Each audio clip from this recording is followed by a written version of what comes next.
The date is the 12th of February, 2026, and in the high-stakes world of global influence, silence is often louder than any scream. For years, Meghan Markle has navigated the international stage with the belief that her name alone was a passport to the most exclusive corridors of power. She believed that the title of Duchess, combined with the glitter of Hollywood celebrity, would open doors that are usually reserved for heads of state and captains of industry. But earlier this month, that belief collided violently with the cold, hard reality of geopolitical protocol. Once celebrated as a global playground for elites, a sanctuary of luxury and influence, Dubai has delivered a stunning rebuke that no one in the Sussex camp saw coming. When the doors of the Emirates quietly closed and invitations mysteriously vanished into the desert air, one name echoed through the palace-like halls of power, not as a guest of honor, but as a persona non grata. Meghan Markle. Insiders close to the situation claim the snub was deliberate, strategic, and deeply personal. It was not a clerical error or a scheduling conflict. It was a message sent from one ruling family to another, a signal that the gray zone in which Harry and Meghan have operated for the last 6 years has finally been erased. What triggered such a dramatic shift?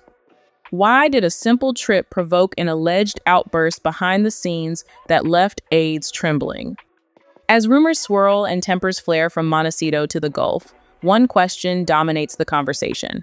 What did Meghan do to make Dubai say no?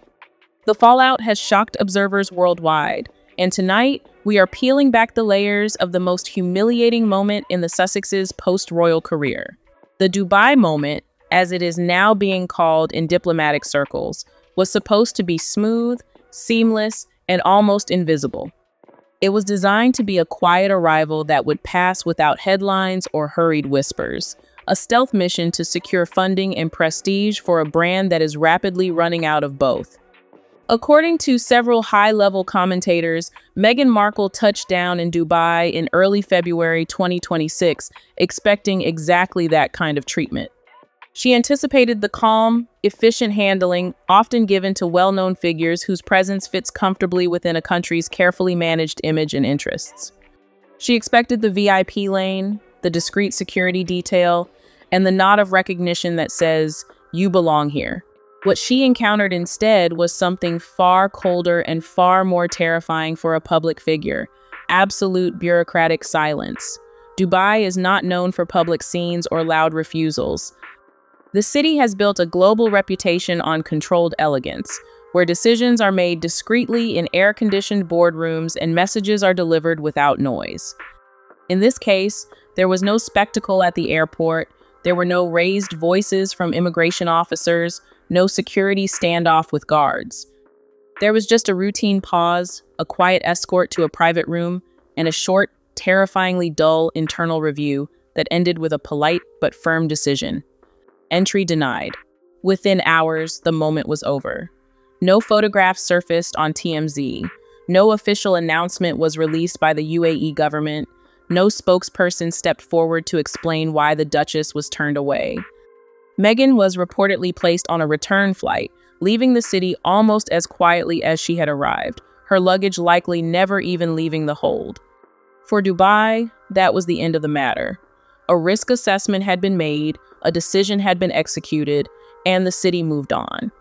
But for the rest of the world, and particularly for the woman sitting in that first-class seat flying back to California, it was only the beginning of a nightmare. What surprised many veteran observers was not the refusal itself. Under United Arab Emirates law, immigration officials are granted wide discretion at the border. Entry is not a right even for famous names, and decisions do not require public justification.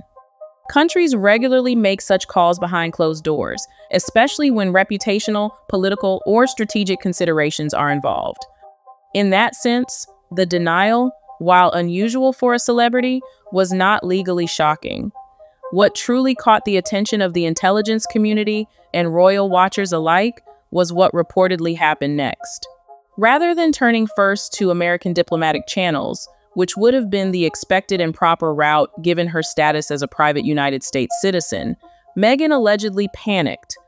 In a move that exposed the fragility of her independence, she allegedly sought help through British royal connections. She tried to pull the strings of the very institution she has spent 6 years dismantling. That single move, critics argue, shifted the entire story from a quiet immigration matter into something far more sensitive and symbolic. It transformed a travel inconvenience into a constitutional incident. To some, the decision raised uncomfortable questions about the Sussexes' true relationship with the crown. Why reach for royal ties after years of carefully distancing herself from royal life? Why involve an institution she had publicly criticized, labeled as racist, and accused of cruelty, especially in a foreign jurisdiction known for valuing clarity and protocol above all else? Commentators suggest that this step may have blurred lines that Dubai prefers to keep sharply defined. The UAE distinguishes clearly between private individuals and state-linked institutions, between former roles and present realities. By trying to leverage a royal status she no longer holds to bypass border control, Meghan may have confirmed the very fears that led to her exclusion in the first place. From that perspective, Dubai's silence became its loudest statement. There was no correction, no clarification, no effort to soften the narrative to spare her feelings. The city did not argue its case or defend its choice. It simply moved on. In a place where restraint is often used as a form of supreme authority, the lack of response spoke volumes. It said, "You are not relevant enough to argue with." Meanwhile, the global reaction was anything but restrained. Speculation spread quickly across social media and news platforms. Some framed the incident as a personal snub, others as a geopolitical signal sent from the Sheikhs to the king. Supporters questioned the fairness of the decision, claiming she was being targeted, while critics pointed to a long trail of public controversies, strained relationships, and image fatigue. For many watchers of royal and celebrity culture, the episode felt symbolic, a grim reminder that fame does not guarantee access, that influence has limits, and that doors, especially in places like Dubai, where memory is long and honor is paramount, do not always open just because someone expects them to. In the end, Dubai never raised its voice because it didn't need to. A calm refusal delivered without explanation was enough to spark a global conversation about the limits of the Sussex power. The city returned to business as usual, while the world debated motives, messages, and missteps. The irony is hard to miss. What was meant to be a low-key arrival became a high-volume discussion about her decline. Dubai's message was subtle, controlled, and final. The world's reaction was a realization that the emperor has no clothes. But the real story isn't just about what happened in the airport. It is about how the royal palace responded to the humiliating moment Meghan Markle witnessed. Did the royal palace feel humiliated by that moment? Or did they see it as the opportunity they had been waiting for? Let's delve into the moment when the palace finally ended the era of royal ambiguity. Within just 24 hours of the incident, Buckingham Palace broke its silence, and it did so in a way that left little room for speculation or spin. There were no leaks to friendly tabloids, no anonymous briefings to royal correspondents, no dramatic flourishes or emotional pleas. Instead, there was a short, carefully worded statement attributed to the office of Prince William. What made this statement powerful was not what it said at length, but what it ended decisively. The tone was calm, restrained, and unmistakably firm. Royal watchers immediately noticed that this was not a message meant to invite dialogue or further interpretation. It was a line drawn neatly, publicly, and with purpose in the sand. In the understated language the palace is famous for, the message carried a very clear meaning. Meghan Markle does not speak for the British crown. Not now, not in any situation, and not under any circumstances. According to royal analysts, the statement stripped away every remaining layer of ambiguity that the Sussexes had relied upon. Marriage to a prince, being a mother to royal children, or once holding a duchess title did not translate into official authority.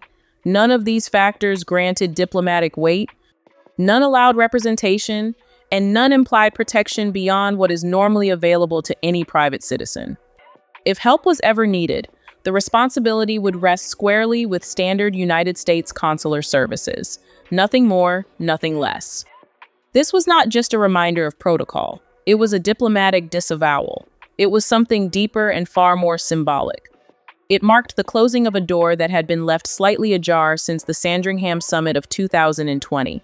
For years after that departure, a strange gray area existed, a fog of war in which Harry and Meghan operated.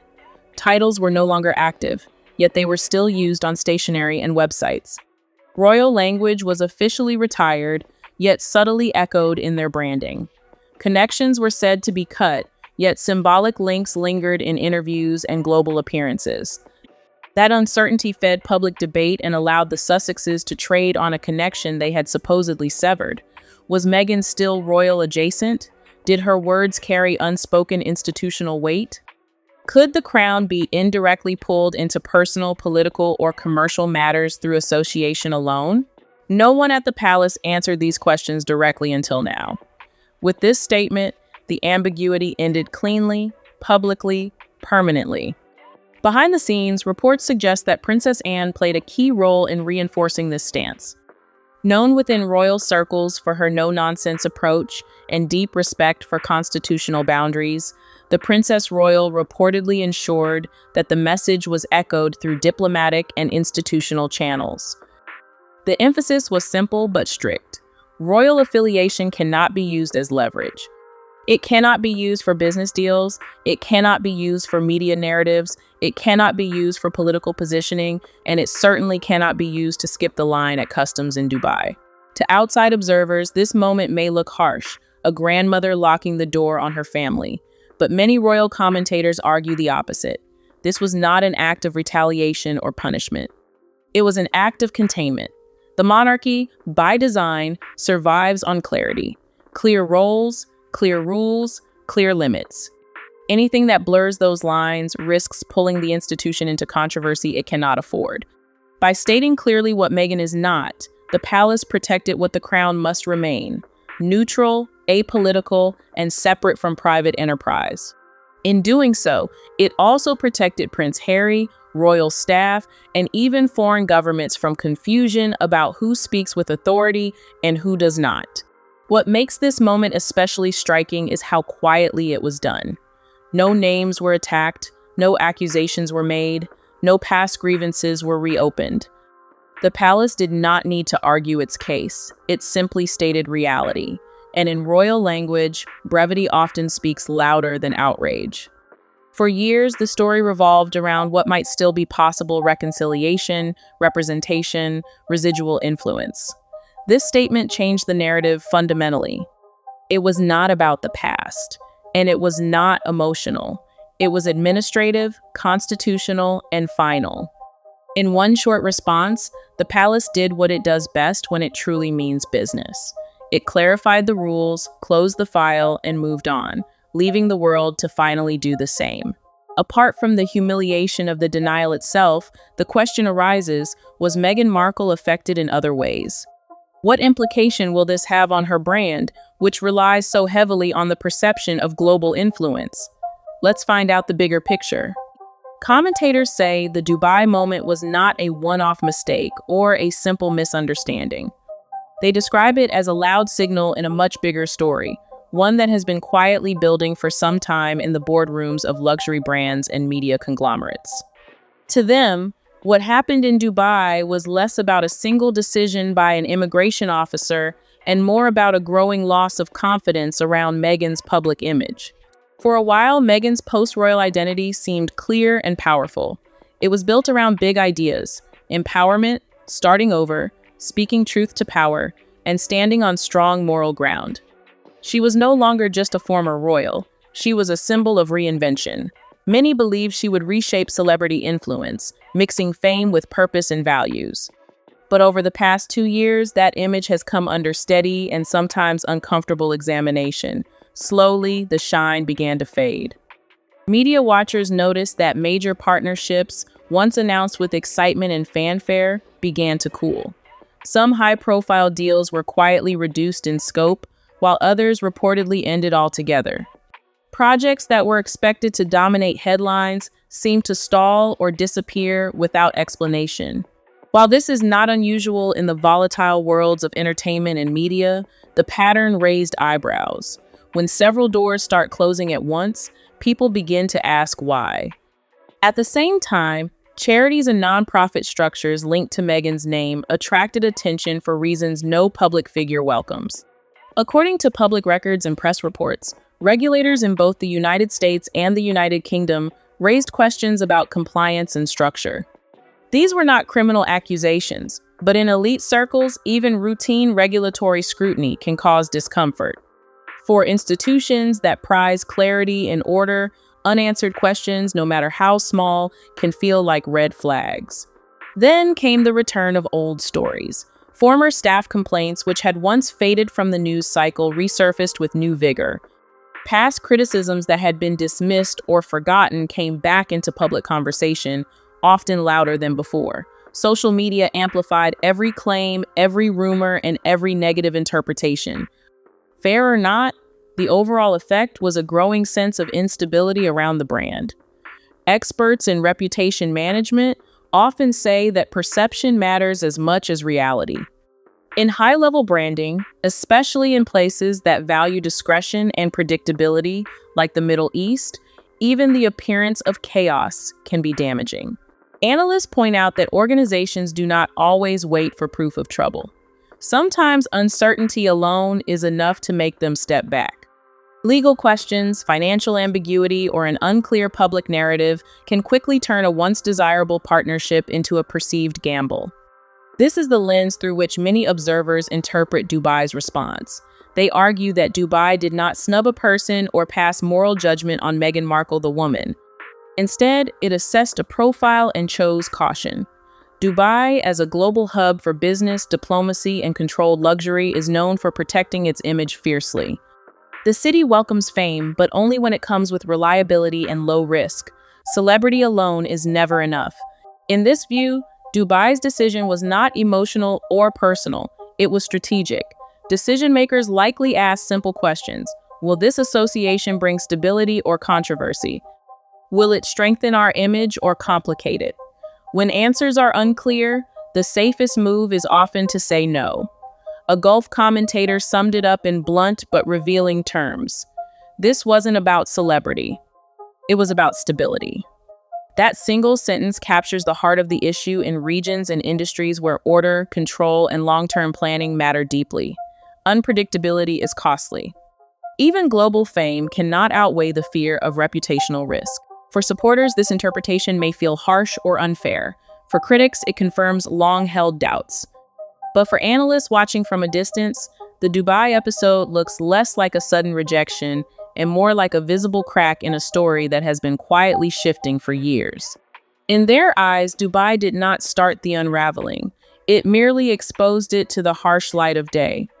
It showed that the emperor has no clothes and, more importantly, no royal protection officers to shield them from the gaze of the public. What does this humiliating moment say about Meghan Markle's marital life? Why would she be left unprotected by the royal palace?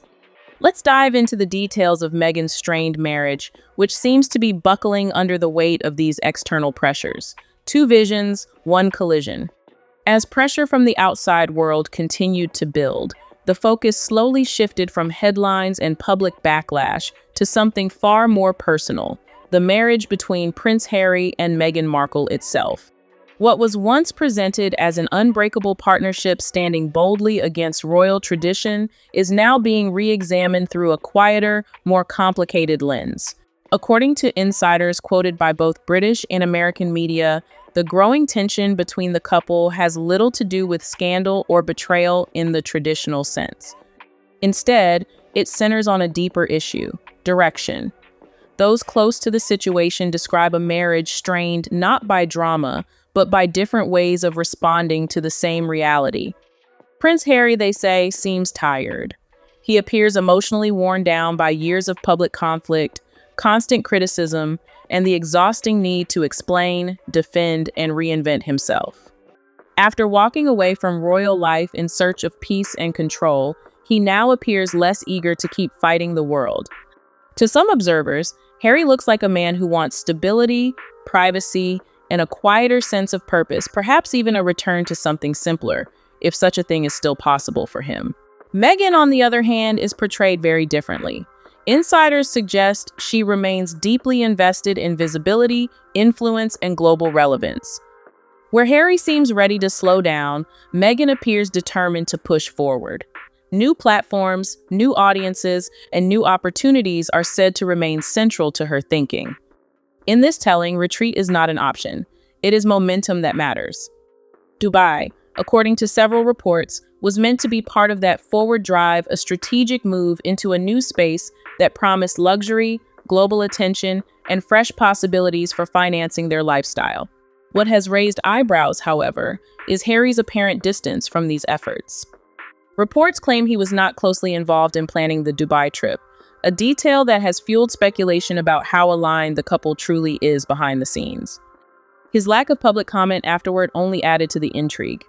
To many royal watchers, his silence did not read as quiet support, but as emotional space, not defiance, just detachment. It paints a picture of a man who is increasingly checking out of the Sussex brand, even as his wife doubles down on it. Behind the scenes, practical pressures are also said to be taking their toll. Financial expectations that once seemed limitless have reportedly tightened. High-profile deals have not always delivered as hoped, and the lifestyle the couple maintains requires constant income and attention. The burn rate of their Montecito estate, their security, and their travel is astronomical. Questions around long-term housing, steady revenue, and future branding have, according to sources, added strain to private conversations.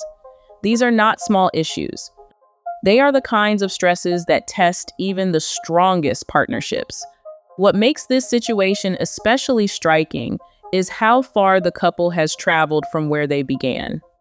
In the early days, after leaving royal duties, Harry and Meghan presented a powerful image of unity, two people standing shoulder to shoulder against an unfair system, determined to tell their own story on their own terms.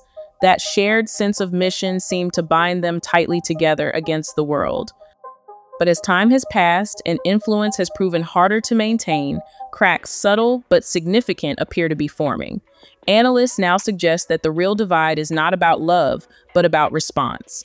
Both Harry and Meghan experienced the same fall from royal power, the same loss of status, and the same intense public scrutiny. Yet, they appear to be processing it in very different ways. Harry's response seems inward-looking, cautious, and tired. He is looking back at what he lost. Meghan's appears outward-facing, ambitious, and still hungry for impact. She is looking at what she can still gain. This contrast has led many to wonder whether the couple is still moving toward the same destination or simply walking side by side in different directions.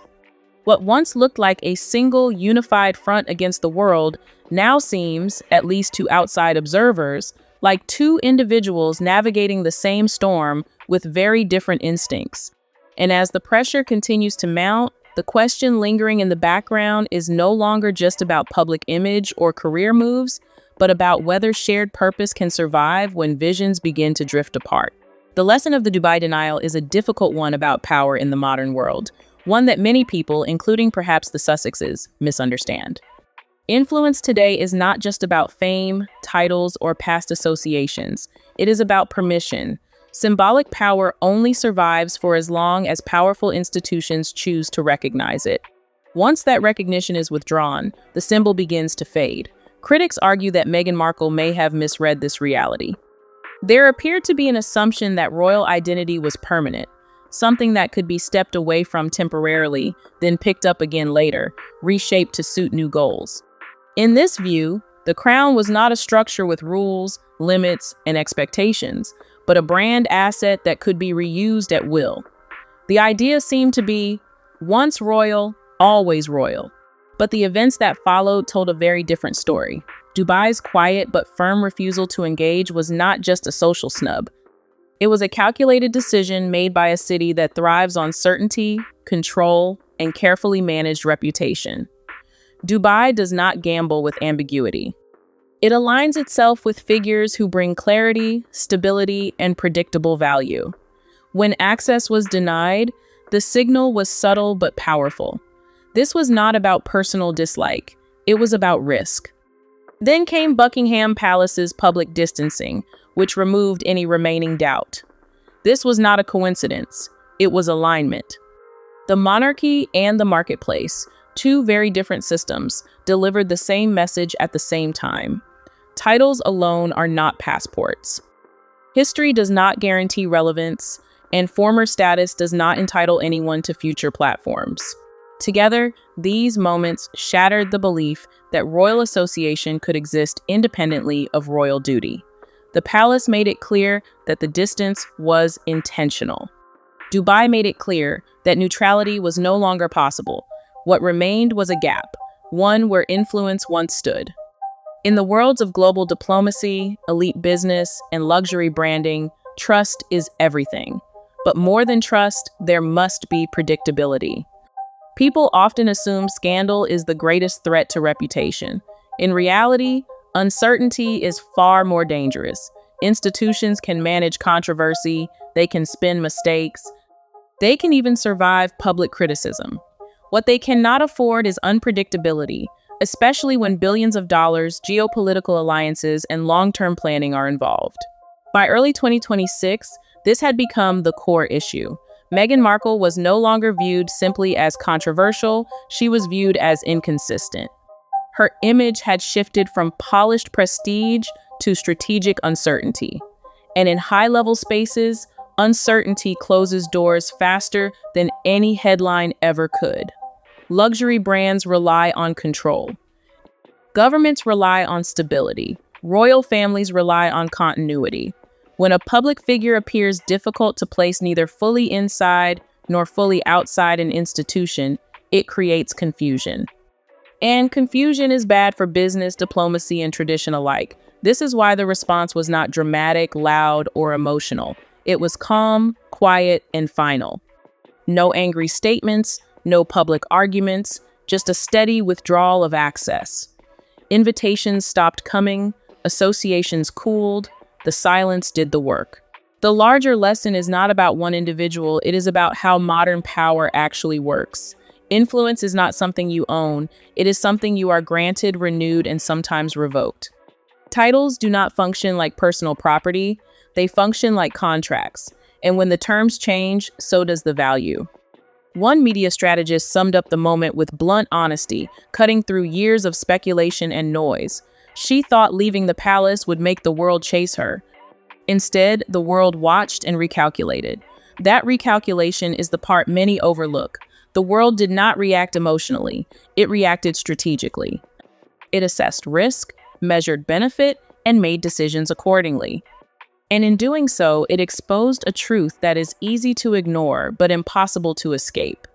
Influence without institutional backing is fragile, and prestige without predictability rarely survives. Finally, we must look at the geopolitical context that made this snub inevitable. What kind of ties existed between the UAE and the UK?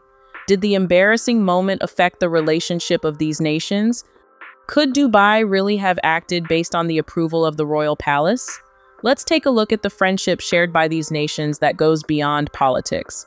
How royal ties bind the UK and UAE. The relationship between the royal families of the United Kingdom and the United Arab Emirates is not just warm, it is deeply rooted, personal, and remarkably enduring. According to respected UAE historian and writer Peter Hillier, this bond goes far beyond the usual ties seen between two friendly nations.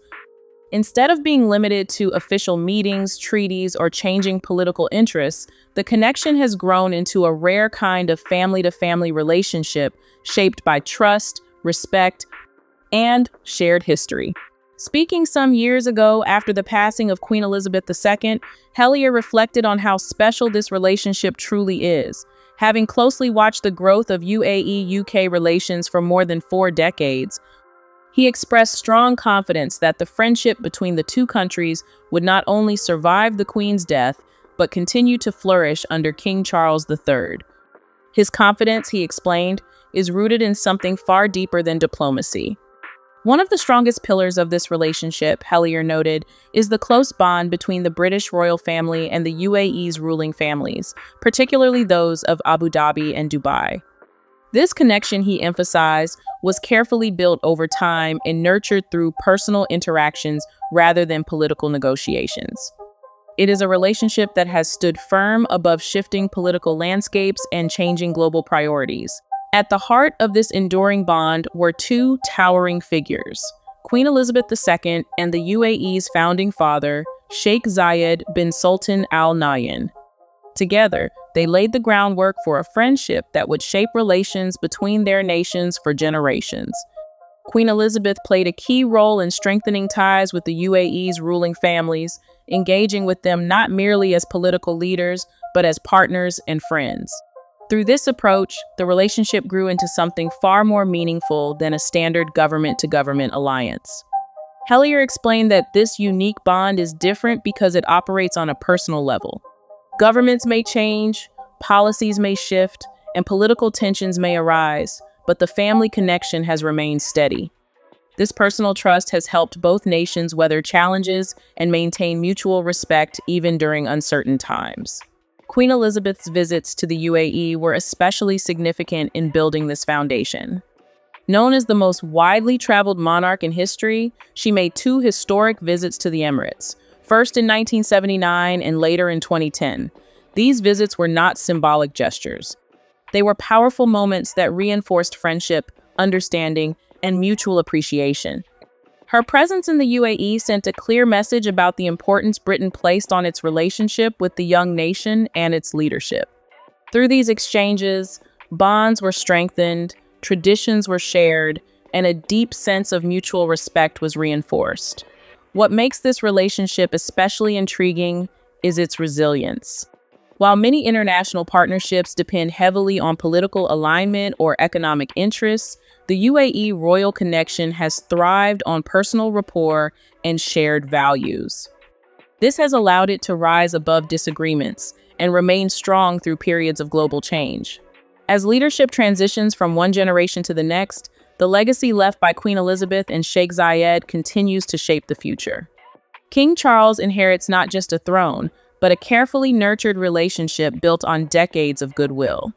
For observers, this history offers reassurance that the bond between the UAE and the UK is not only secure, but poised to grow even stronger.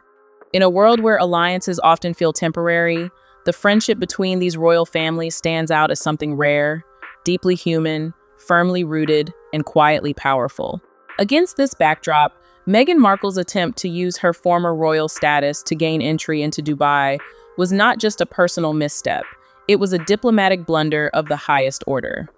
She failed to understand that in the UAE, the relationship is with the crown, not the celebrity. By positioning herself in opposition to the British monarchy, she placed herself in opposition to the UAE's oldest and most trusted allies. Dubai did not need a phone call from Buckingham Palace to know what to do. The protocol was already written in 50 years of shared history. The door was closed not because they hated her, but because they valued the king. And in the Game of Thrones, loyalty always trumps celebrity.